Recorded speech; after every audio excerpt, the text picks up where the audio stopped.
A warm welcome to Aviation this week on Channels Television. I'm Bukola Joe Oketumbi. The COVID-19 vaccines are here. Thanks so much to all the scientists. But transporting the doses is now a big deal. At the moment, major United States passenger airlines are brushing up on procedures and lining up the right equipment and personnel to support the worldwide distribution at a variety of required temperatures. Moving medicines is not new for passenger airlines, but the scale, urgency, and extreme temperature handling requirements for upcoming coronavirus vaccines is posing challenges for everyone along the supply chain. For example, a country like South Korea more than tripled the number of corona vaccine containers aircraft can carry by easing limits on dry ice needed to keep them cold. That's our focus on this edition. And can Nigeria learn from this, as we will certainly receive the vaccines in the future? Plus, an update on the rise in airfares in Nigeria. Let's begin from here.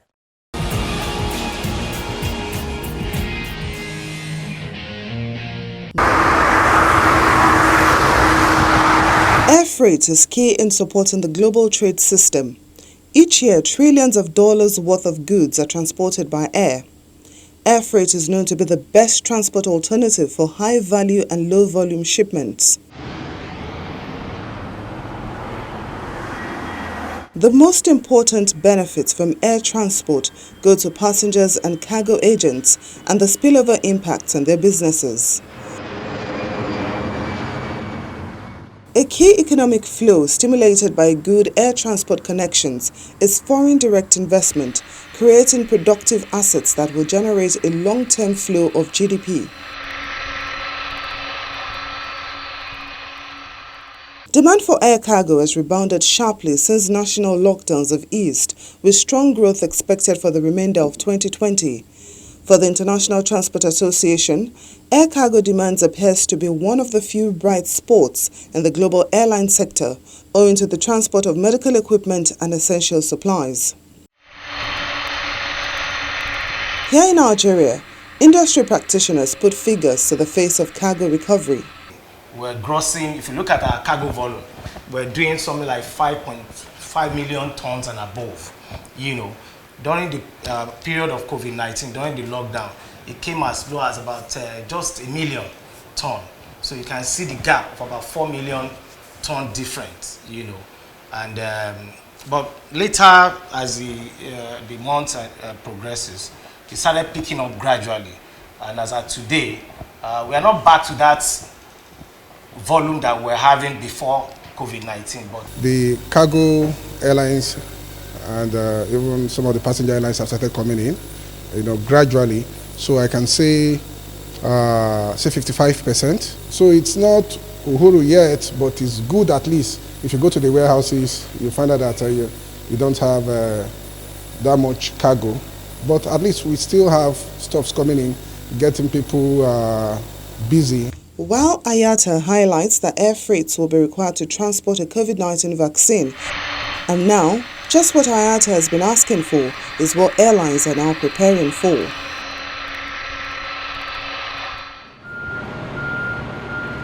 Countries and airlines are getting set for vaccine shipments. Across the United States, state health departments are preparing local hospitals for the first delivery of Pfizer-incorporated COVID-19 vaccine if the U.S. Food and Drug Administration authorizes it, possibly as early as mid-December. At Philadelphia International Airport, workers line up giant refrigerated containers that will be used to receive and transfer the vaccines for distribution when they are approved for use. The vaccine will be transported in dry, ice-filled suitcase-sized containers that can only be opened twice a day and last a maximum of 2 weeks. The first shipment is expected to cover inoculations of 3.2 million people, and obviously not enough for the 21 million U.S. healthcare workers. So what we're looking at here is an active container. This is designed to maintain a temperature between 2 and 8 degrees Celsius throughout the shipment's journey. It's basically a giant fridge, think of it that way. It runs on batteries, so whilst it's in transit, it's able to regulate that temperature. What's really important with these containers is you have the capability to be able to plug them in when they're not actually in transit, so when they're sitting in a warehouse. We've got capability here to plug in 50 containers at any one time.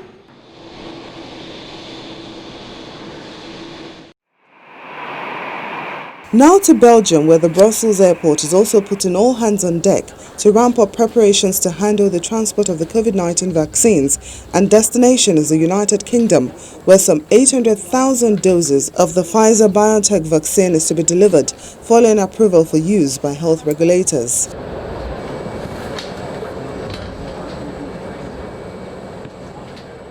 Up to 50% of the COVID-19 vaccines are expected to be transported by plane, a formidable task given for the most experienced cargo companies. The volumes here will be huge. It's really going to be a tsunami of vaccines coming through this airport, and then you need to be very well prepared. If you are not prepared for a tsunami, then you get lost. Workers at an airport warehouse have been testing the process. When the jabs arrive, they will unload them, put them through the sorter and circulate them through the high-speed maze of conveyor belts and chutes before being put on cargo planes. As time is of the essence, the smoothness of the process will determine the pace of global vaccination.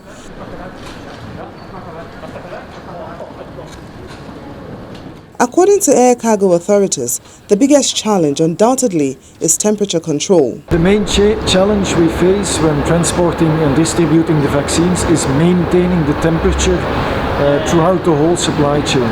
So all the different operators that handle the shipments have to work together in order to avoid any deviation in the temperature during the transport. Time of the dry ice can depend from a couple of hours to up to 10 days, depending on the packaging material that is used. This packaging basically also allows to transport the vaccines to the more remote areas. The Brussels airport is one of the main distribution hubs for vaccines in and out of Europe. It has already transited 20% of the global supply of vaccines and has more than 30,000 square meters of temperature-controlled warehouses.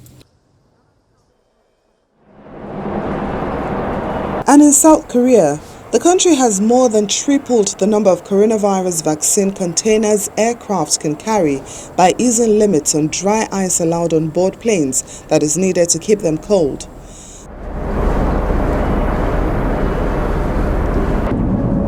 South Korea says it has signed agreement to provide coronavirus vaccines for 44 million people next year, including from AstraZeneca plc, Pfizer Inc. and Moderna Inc. and Johnson & Johnson's Janssen. Airlines and governments around the globe are working on ways to establish cold chain delivery systems for vaccines like Pfizer's, which requires storage at below -70 degrees Celsius, and Moderna's, which needs to be kept at -20 degrees Celsius. A difficulty with vaccine transport is that airplanes can only carry a limited amount of dry ice, frozen carbon dioxide, as it turns into gas over time, displacing the breathable air in the cabin. The Transport Ministry raised the limit of dry ice a plane can carry from 3,300 to up to 11,000 kilograms, which will allow a Boeing 747 cargo plane to carry 52 containers of vaccines, up from 15.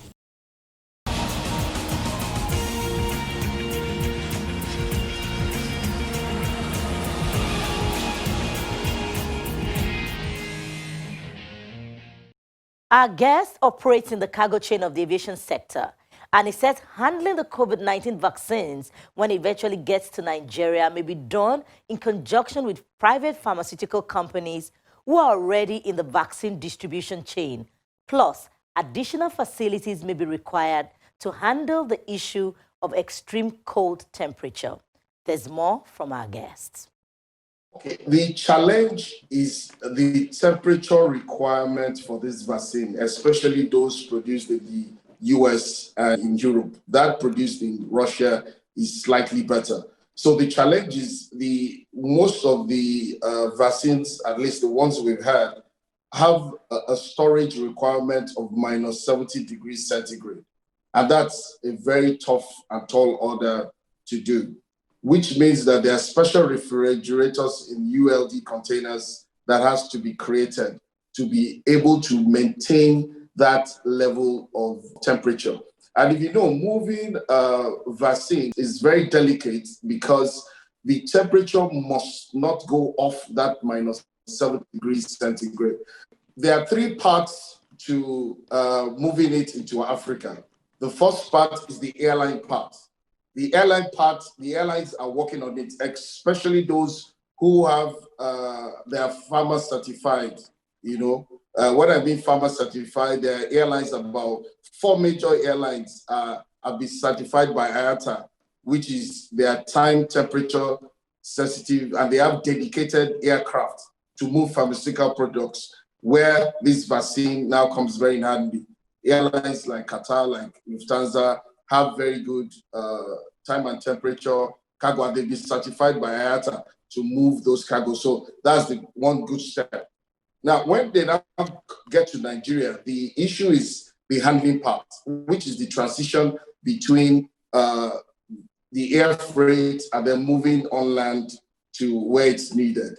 So are the ground handlers, as in Nigeria or in many African countries, ready for it? In Nigeria, no. But I think in South Africa and somewhere in Egypt, they have 2 handling companies that can handle it. So that is a challenge. And it can, even though it can be resolved, because we know that some pharmaceutical companies at the user end level, which government or government agencies can partner with, have good storage centers. At least I know of 2 pharmaceutical companies in Nigeria that have very good storage center. We also have some other off-site storage center for time and temperature sensitive cargo, like for these vaccines, but I'm not sure they can meet up to the standard of -70 degrees. What may happen or could happen is that the handling companies may be waived in the sense that there is a provision for clearance, before the vaccines come into Nigeria. So there will be that loop, and then maybe when it enters, they can just plug the freezers to just ensure that during the time space that they may need to be within the handling company, maybe 1 hour or 2 hours maximum, they can be plugged into specialized ULD freezer plugs, and then immediately it is trucked out.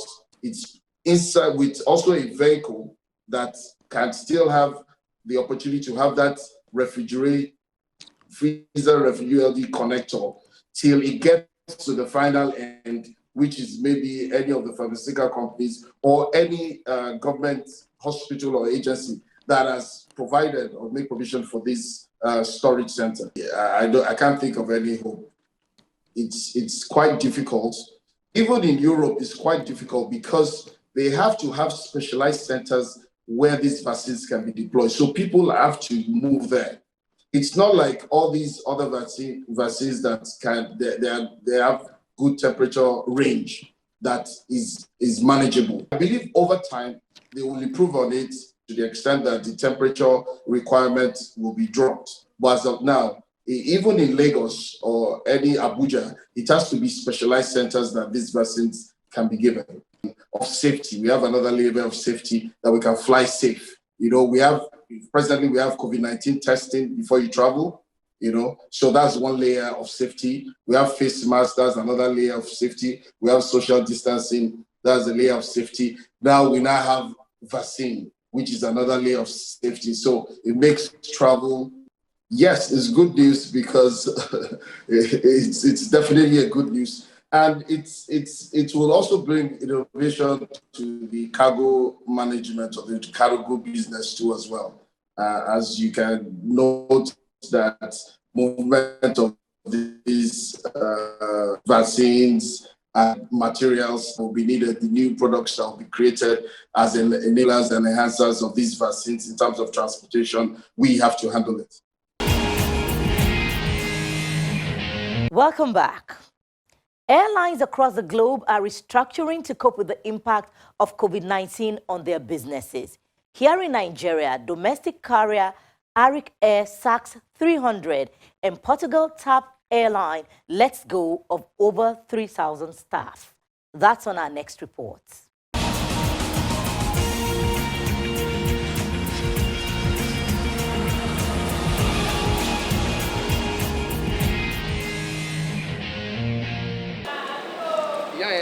The effects of the shutdown around the world in the height of the COVID-19 pandemic may not go away quickly.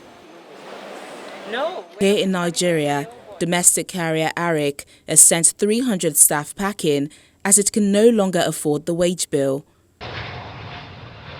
In Portugal, the Portuguese flagship carrier TAP is planning to cut more than a third of its workforce as part of a restructuring plan to survive the COVID-19 crisis. The airline is prepared to lay off a total of 3,600 employees, including 500 pilots, and reduce its fleet to 88 aircraft. TAP, one of Europe's top-rated airlines, has already lost $850 million owing to the COVID-19 shock this year and is expected to cut its capacity by 70% until March 2021. Staff are asking for clarity because they haven't been given any details about the criteria for the mass job cuts. TAP was not eligible to access the EU's COVID-19 emergency fund, unlike other European airlines, because it was already facing financial difficulty. Instead, it's relying on a $1.5 billion government bailout.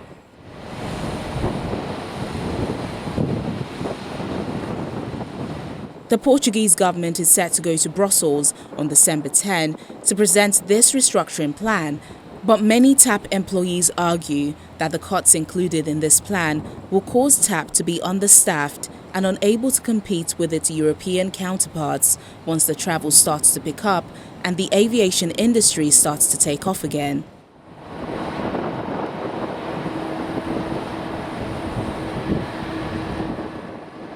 In a statement, TAP said the restructuring plan is vital to help the airline survive.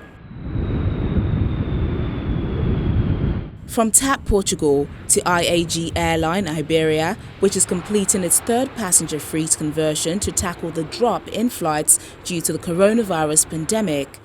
In the early months of the pandemic, Iberia's flight operations were almost exclusively confined to repatriation flights and flights carrying emergency medical supplies, with a drop between 80% and 90% of flights.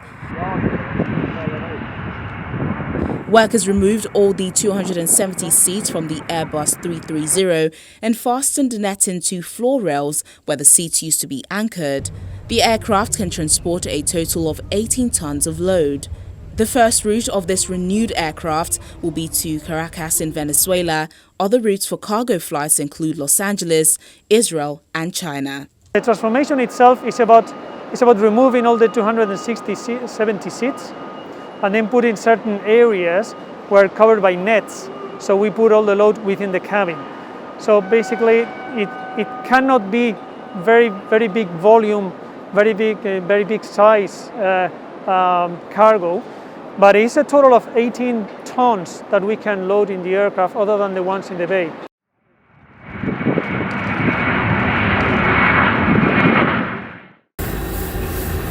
Finally to Australia, as the country's second largest city welcomed its first international passenger flights in 5 months, an arrival that will test the states of Victoria's revamped hotel isolation system.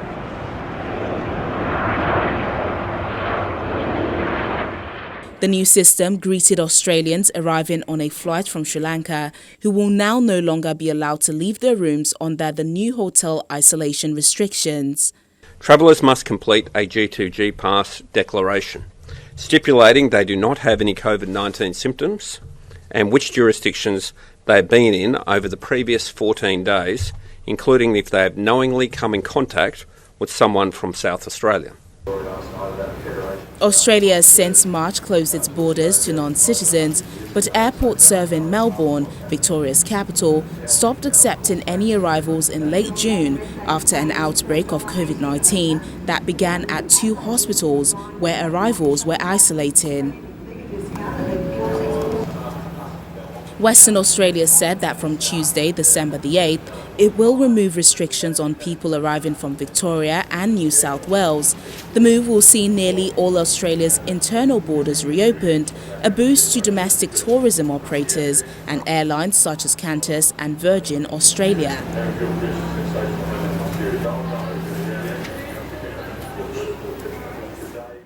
According to the International Civil Aviation Organization, passenger seat capacity is down about 51%, entailing staggering economic losses of around $390 billion this year.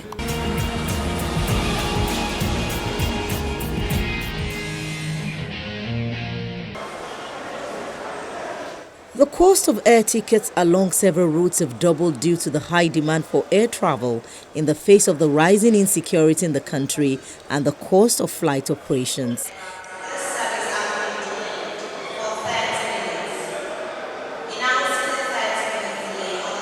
Intending passengers at the Aviation terminal complain of the prices of flights. I always pay like 25,500. Sometimes I'll pay highest 33,000 naira. Now it's 54,000 naira. Just to go back to Abuja.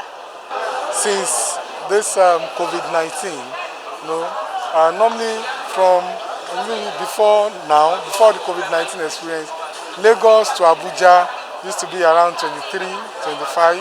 But these days, you get it from something like 30 at times, 27, 30, 35. But this Owerri trip now, return ticket is about 60,000. That's about 30,000 each way, one way. Members of the House of Representatives Committee on Aviation at the Federal Airport Authority of Nigeria's commercial office in Lagos. It's part of an oversight visit to the agencies.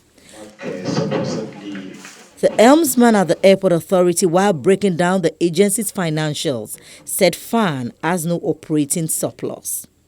The exemption of FAN will guarantee that the revenue generated by the airport is transparently reinvested wholly in operating and developing airport facilities in compliance with the ICAO standards and recommended practices on airport revenue generated. That is as in SARPs in document 9562. The chairman of the committee, Nnolli Minaji, is of the opinion that the airport agency focus on the provision of critical aeronautical infrastructure. So we are impressed to hear we are now on the apron. Last year there was no apron like this, but today there's apron. So a lot of improvements, and we're happy and we're ready also to support the industry to move it forward. They must concentrate on a critical infrastructure to save the industry. Safety and security is very key to aviation industry. Like we say, the terminal building is just third. The first thing, once an airline is coming to an airport, the first thing they will consider is safety. Next is an inspection of facilities and equipment around the Murtala Mohammed International Airport. December 7 is marked as International Civil Aviation Day. The day highlights and reinforces worldwide awareness on the importance of international civil aviation for the social and economic development of countries.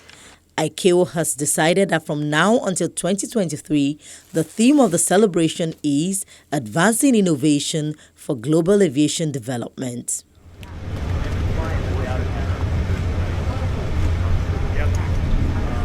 How's that feel? See? Yeah. Standard act. Chuck Yeager, the Steely Right Stuff test pilot who took aviation to the doorstep of space by becoming the first person to break the sound barrier more than 17 years ago, has died at the age of 97. Yeager, an unlikely candidate to become one of the world's most famous aviators in history, joined the U.S. Army Air Corps in 1941 just to work on the engines of planes, not to fly them. His first plane ride made him throw up. Yeager was a 24-year-old captain testing out a dozen planes a week when he first outraced sound on October 14, 1947 in the bright orange Bell X-1 craft. These are curtain call on the program. Thank you so much for staying with us. I'm Bukola Joe Okitumbi.